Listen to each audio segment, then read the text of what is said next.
So when I first met Molly, I was very impressed at the gregariousness and outgoing collaboration nature of who she is and was. And over time, I saw that she connected and talked to anyone and listened and learned.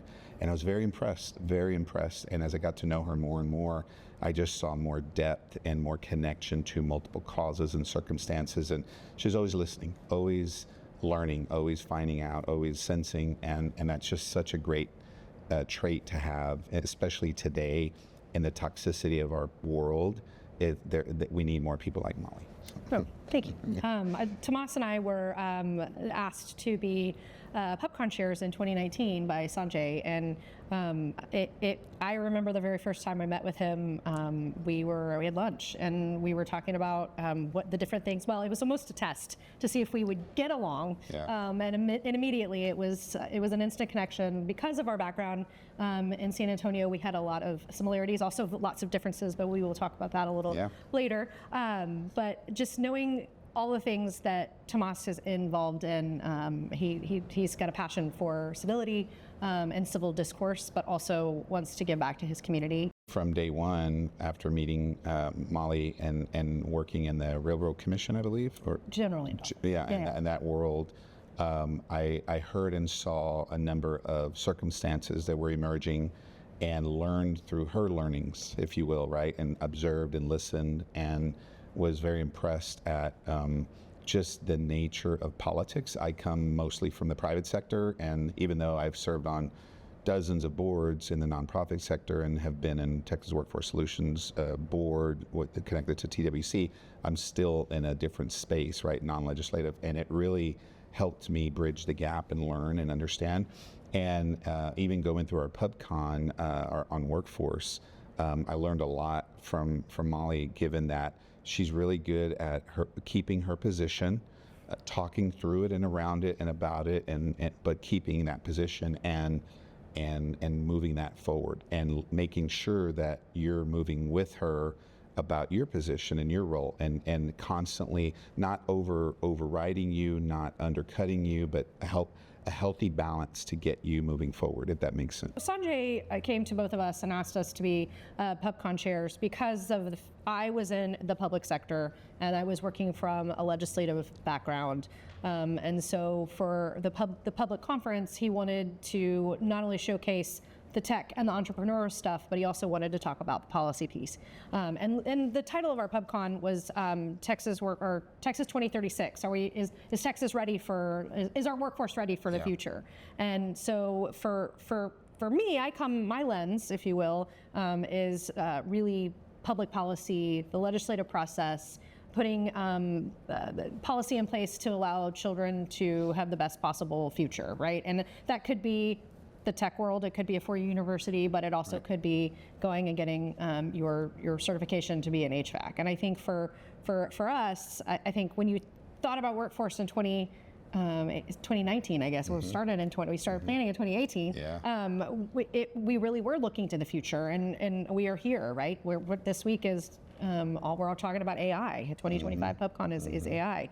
So while we were looking really far in the future, I think we also needed to take a step back and look at kind of the things that the everyday folks, like we need plumbers, we need mechanics, we need HVAC folks. So I think that our different lenses led to a successful PubCon. Right on. And part of going through this process for me was, I have this thing that I always recall, that through the service of others, I learn more about myself. And exactly in the PubCon planning phase, I learned so much about myself, about what I was trying to do, and didn't necessarily listen to enough circumstances around the other aspects. And I leaned in pretty heavily on STEM, and I was real focused on the global gaps of the things that I have being a non-policy maker, being a somebody that's not in the political realm, an elected official, any of that, I have no way of thinking that who am I to think I can change all this stuff? But you got to start somewhere. So as I engaged in different organizations and groups, including the Texas Workforce Solutions board that I served on, I looked for ways to, through grunt work, if you will, to start the underlying fabric of making this happen, and realize that I think you need be a bigger policymaker to make big things happen. Yeah, and I think similar. I think PubCon was a great example of us sort of a give take. It wasn't ever, we never disagreed.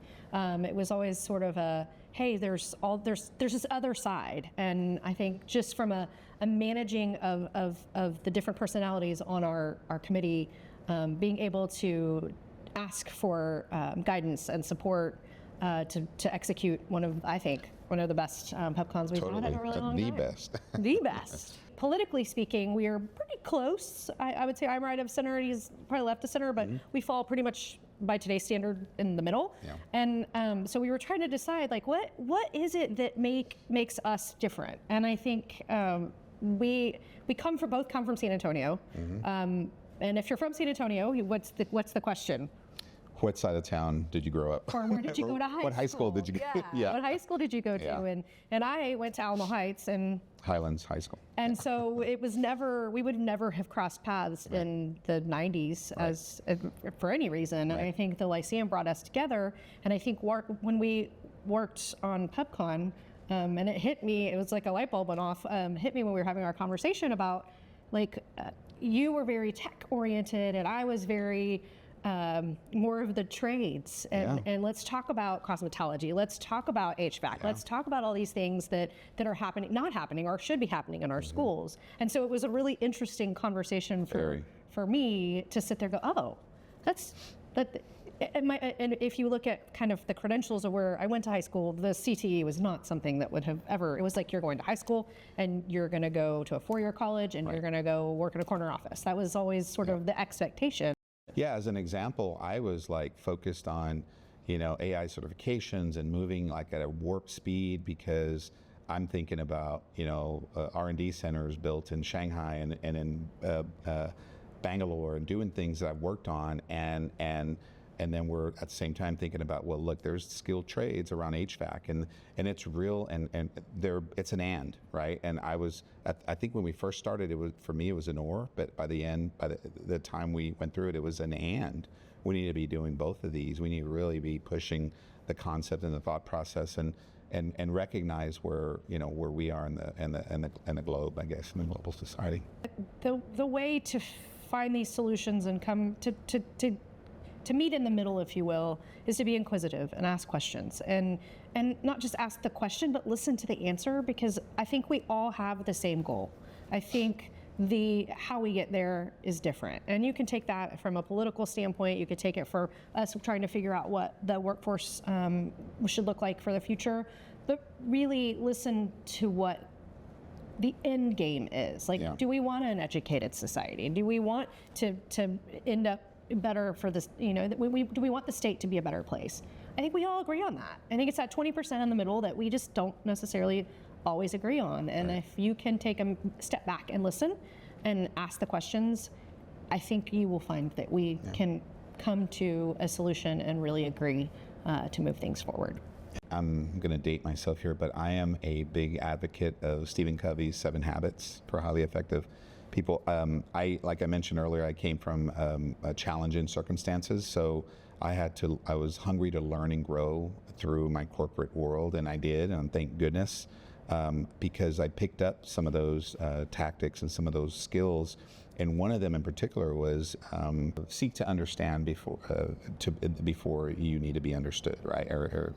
So it's basically around listening, right? And the habit and the tactic is all around listening and learning and observing and understanding first before you bring your agenda, before you force your perspective.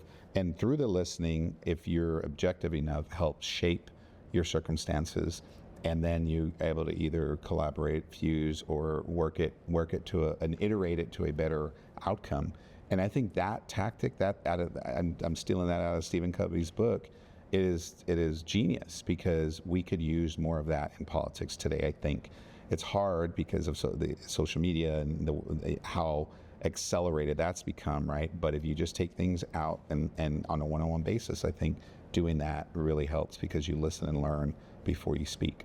We have to lead by example and really encourage people to have civil discourse, even if they don't agree on something. And I think we live in an age now, just working we're in the Pink Dome and watching the lack of civility. I think we, as directors and alumni of the Texas Lyceum, need to be lead by example and really have those conversations and be willing to listen and learn, but also provide thoughtful responses to our adversaries. Absolutely.